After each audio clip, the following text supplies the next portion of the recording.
Hello student, मैं shine Luthra. आज मैं आपको क्लास 7 की हिंदी की मैथ्स का अध्याय 14 की प्रश्नावली 14.1 का प्रश्न 6 से करवाऊंगी।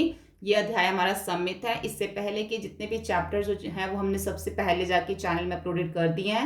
आप जाके चैनल की प्लेलिस्ट में देख सकते हैं। यहाँ पर प्रश्न 6 है, निम्नलिखित आरेखों की प्रतिलिपियां बनाइए तथा प्रत्येक आकार को इस तरह पूरा कीजिए ताकि वह आकार दर्पण रेखा के अनुदिश सम्मित हो। यानी कि इतना इतना आधा आधा हिस्सा जो है हमें दे रखा है और हमने इसको कंप्लीट करना है, पूरा करना है। जैसे कि ये हिस्सा अगर हम दर्पण में रख रहे हैं तो इसका सामने वाला हिस्सा इधर आ जाएगा। अगर हम ये हिस्सा दर्पण में रख रहे हैं तो बाकी का हिस्सा हमारा इस तरीके से आ जाएगा दर्पण में। हमने इसको कंप्लीट करना है, जैसे कि मैंने इसको कर रखा है। पूरी आकृति जो है हमने इसकी दूसरी तरफ भी बनानी है।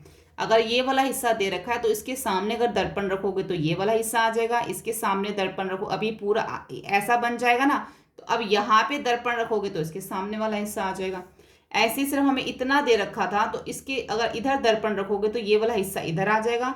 फिर ये आधा ऊपर का बन गया, इस साइड दर्पण रखोगे तो ऊपर वाला हिस्सा नीचे आ जाएगा। ऐसे ही इस तरफ होगा। ठीक है, तो प्रश्न 6 में तो हमें सिर्फ इसको कंप्लीट करना है। अब प्रश्न 7 में देखो। प्रश्न 7 में दे रखा है कि निम्नलिखित आकृतियों के लिए सममित रेखाओं की संख्या बताइए कि कौन कौन सी आकृति में कितनी सममित रेखाएं आ सकती हैं। तो सबसे पहले में दे रखा है इसके अंदर समबाहु त्रिभुज, फिर समद्विबाहु, विषमबाहु, वर्ग, आयत, समचतुर्भुज, समांतर चतुर्भुज, चतुर्भुज, समपष्टभुज और एक वृत्त। इन सब के अंदर कितनी जो है सममित रेखाएं आ सकती हैं। तो सबसे पहले हम देख लेते हैं समबाहु त्रिभुज। समबाहु त्रिभुज जिसकी तीनों साइड्स इक्वल होती हैं, बराबर होती हैं। तो इसके अंदर हमारी एक इस तरीके से भी सममित रेखा आ सकती है, एक हम इसको इस तरीके से भी सममित कर सकते हैं, हम इसको तीसरे इस तरीके से भी इसको हम सममित रेखा जो है इसमें खींच सकते हैं। आपको जो है स्केल से करनी है, बिल्कुल यहाँ पे सेंटर में आना चाहिए इस तरीके से, यहाँ से। ठीक है, तो यहाँ पे जो हम तीन तरीके से जो है यहाँ इसके अंदर तीन सममित रेखाएं हमारी आ सकती हैं। समद्विबाहु त्रिभुज क्या होता है, जिसकी दो साइड जो है वो बराबर होती है, उसके अंदर सिर्फ हमारी एक ही सममित रेखा आ सकती है। विषमबाहु त्रिभुज जिसकी एक भी साइड हमारी, एक भी भुजा आपस में बराबर नहीं होती, तो हमारी उसमें कोई भी सममित रेखा नहीं हम खींच सकते। वर्ग के अंदर जो है हम इसके अंदर चार सममित रेखाएं जो है खींच सकते हैं। एक इस तरीके से भी हम इसको कर सकते हैं, इस तरीके से भी खींच सकते हैं, ऐसे भी हम इसमें खींच सकते हैं और ऐसे भी हम इसके अंदर सममित रेखा खींच सकते हैं। ठीक है, आयत के अंदर आप दो सममित रेखाएं खींच सकते हो, एक ऐसे और एक ऐसे। ठीक है, समचतुर्भुज के अंदर जो है आप एक भी इसमें है समचतुर्भुज। समचतुर्भुज में आप दो खींच सकते हो, एक आप यहां से इस तरीके से खींच सकते हो, दोनों हिस्से बराबर, और एक जो है आप इस तरीके से आपने स्केल से खींचना है। एक इस तरीके से आप सममित रेखा जो है इसमें समचतुर्भुज में खींच सकते हो, लेकिन समांतर चतुर्भुज में आप एक भी सममित रेखा नहीं खींच सकते। ठीक है, इसमें आपकी कोई भी सममित रेखा नहीं आ सकती। उसके बाद आ जाता है इसके अंदर चतुर्भुज। चतुर्भुज में भी कोई भी सममित रेखा हम नहीं खींच सकते ना। और जो हमारा ये समपष्टभुज है जिसमें हमारी 6 भुजाएं होती हैं, तो उसके अंदर हम 6 ही खींच सकते हैं सममित रेखा। हर कोने से आपको जो है कोने से कोने को मिलाना है, तो उसके अंदर जो है आप समपष्टभुज में 6 सममित रेखाएं जो हैं वो आप इसके अंदर खींच सकते हो। एक आप ऐसे खींच सकते हो, एक बीच में, एक इस कोने से आप इस कोने पे खींच सकते हो। ठीक है, इस कोने से आप इस कोने में खींच सकते हो। इस तरीके से करके जो है आपने 6 सममित रेखाएं खींचनी है। उसके बाद आप बीच में से भी यहाँ से भी ले सकते हो। ठीक है, इस तरीके से आपकी जब कुल मिला के इसमें 6 सममित रेखाएं आ जाएंगी। ठीक है, अब जो वृत्त होता है ना, उसमें तो आप अनगिनत जितनी चाहे आप वहां से रेखा जो है इसमें खींच सकते हो, जितनी चाहे आप इसके अंदर रेखाएं जो है, लेकिन आपको सारा सेंटर बीच में आना चाहिए। ये नहीं कि नीचे ऊपर, सारा जो है एक ही पॉइंट के ऊपर सारी जो रेखाएं हैं एक ही बिंदु के ऊपर जो है वो आनी चाहिए। तो जो वृत्त होता है ना, वृत्त के अंदर हम अनंत सममित रेखाएं जो हैं वो खींच सकते हैं। इसको आप कितना भी जो है सममित करते जाओ, ठीक है, अनंत सममित रेखाएं आप इसके अंदर खींच सकते हो। ठीक है, तो ये हो गया हमारा प्रश्न 7 हो गया। अब प्रश्न 8 में जो हमें दे रखा है, अंग्रेजी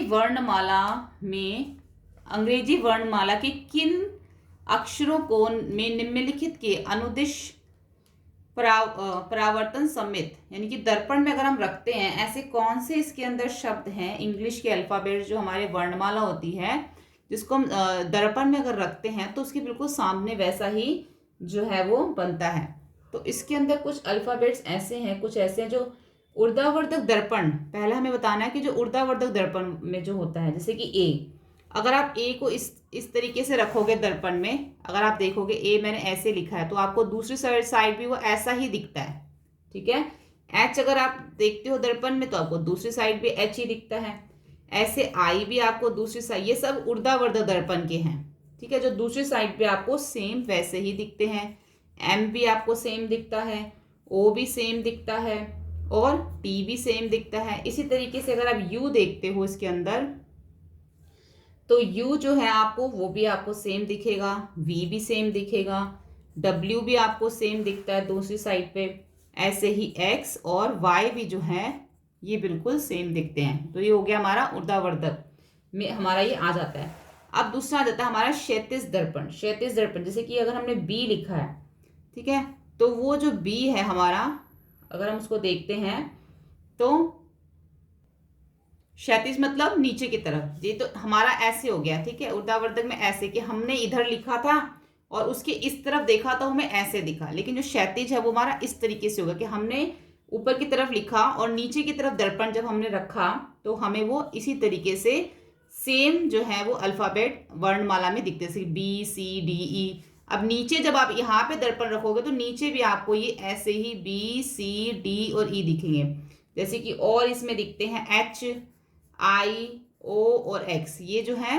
अब आप यहाँ पे दर्पण रखोगे तो ये आपको नीचे भी ऐसे ही दिखेंगे, ठीक है। ऊर्ध्वावर्तक में क्या आ गया, बिल्कुल इसके इस तरह, अगर आपने इधर लिखा है तो इधर आपने दर्पण शीशा रखा है तो उस तरफ आपको दिखेगा।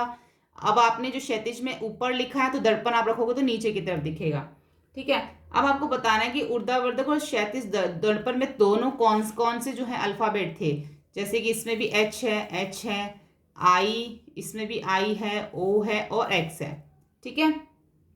तो ये वाले जो थे ना हमारे ऊर्ध्वावर्तक और क्षैतिज दर्पण दोनों में ही आ जाएंगे।